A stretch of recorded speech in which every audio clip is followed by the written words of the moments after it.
So after the passing of Guru Gobind Singh, the first thing that the Khalsa thought of was, of course, the writings of Guru Gobind Singh. And that job fell to Mata Sundri, who was in Delhi at the time. She was the leader of the Khalsa after the passing of Guru Gobind Singh.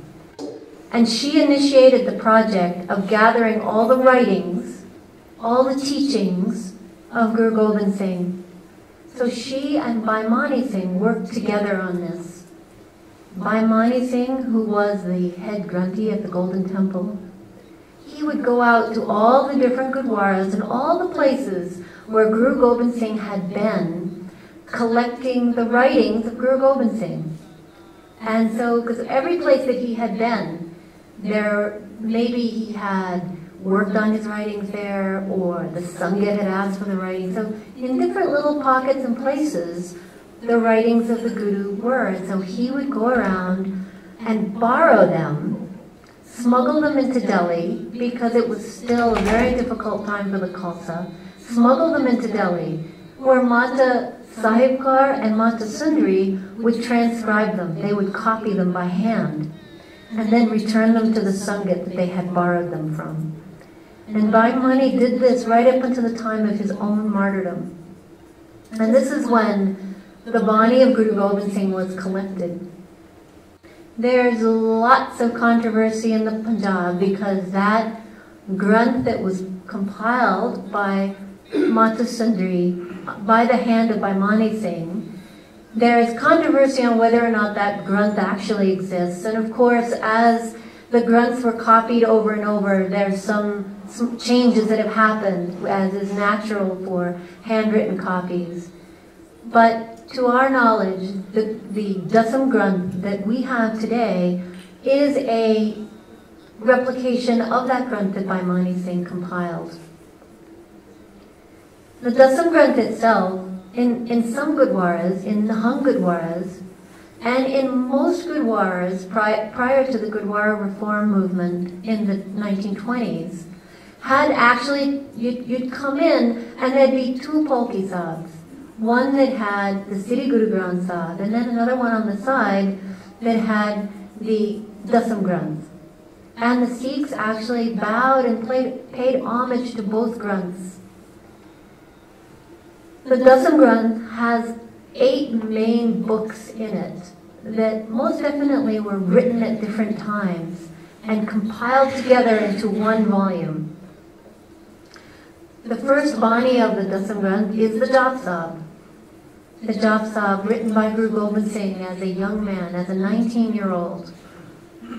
And in it, he very beautifully talks about all the different meanings of God. There are 900 descriptions of the names of God in the Jap Sahib. And in the beginning part of the Jap Sahib, he actually explains it, in that he says that God is so vast, you actually can't describe him. He said that the grasses in the field and the trees, that when they sway back and forth, they say, God is this and God is that. But yet none of them can actually describe him. And so he says, let me describe you by your action names. Karam Nam Baranat Sumat. So I will describe you by your action names. And so that's what the Jap Sahib is. It's all of the action names of God. The next book of the Dasam Granth is the Akal Ustat. And in the Akal Ustat, one of the very greatest philosophical and reality things that Guru Gobind Singh brought to us is the concept of Kal and Akal. Many times Kal is translated as death. But Kal isn't actually the event of death. Kal is the process of death.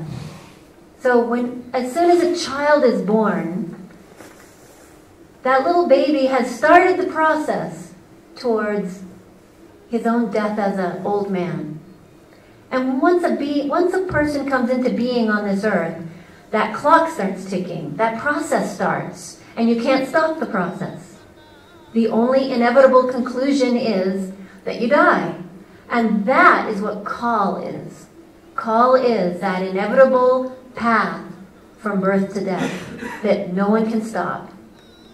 And akal are those things that are outside of that reality.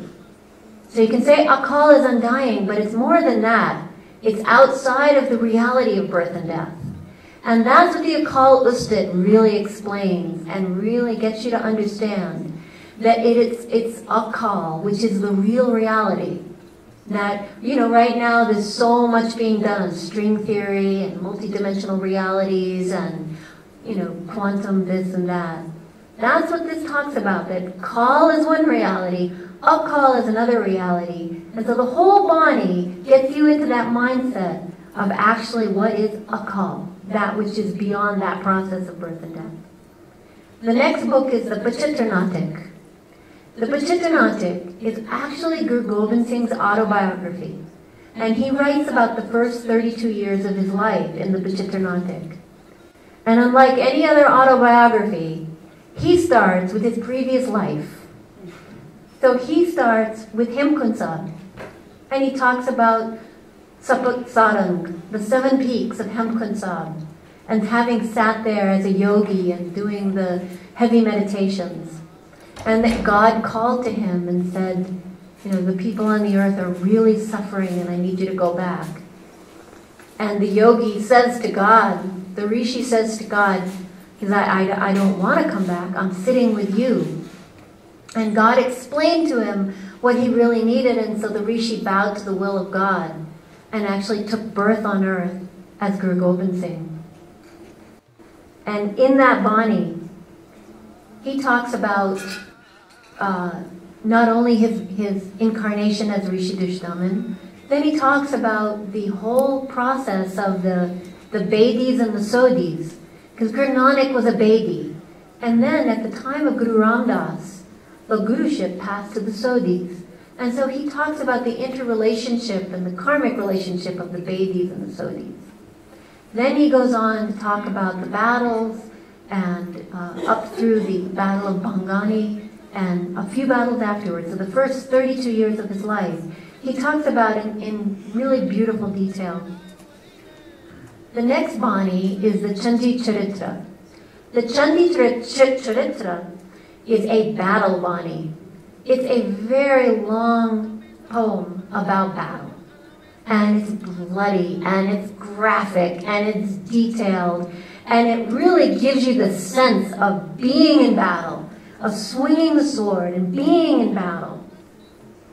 One of the Banis in the Chandi Charitra is the Chandi Divar, which many of us are familiar with.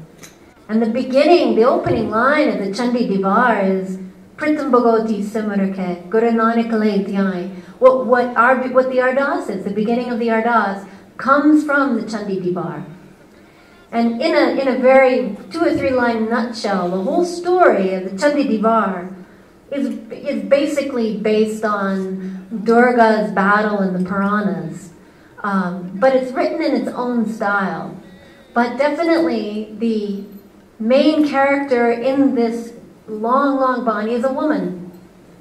And in the battle, she fights the demons. And at one point, the demons are so overwhelming, it looks like they're going to beat her. And what she does is goes into her being, meditates on her third eye, accesses her intuition, and out of her third eye comes Kali. And of course, Kali beats everybody.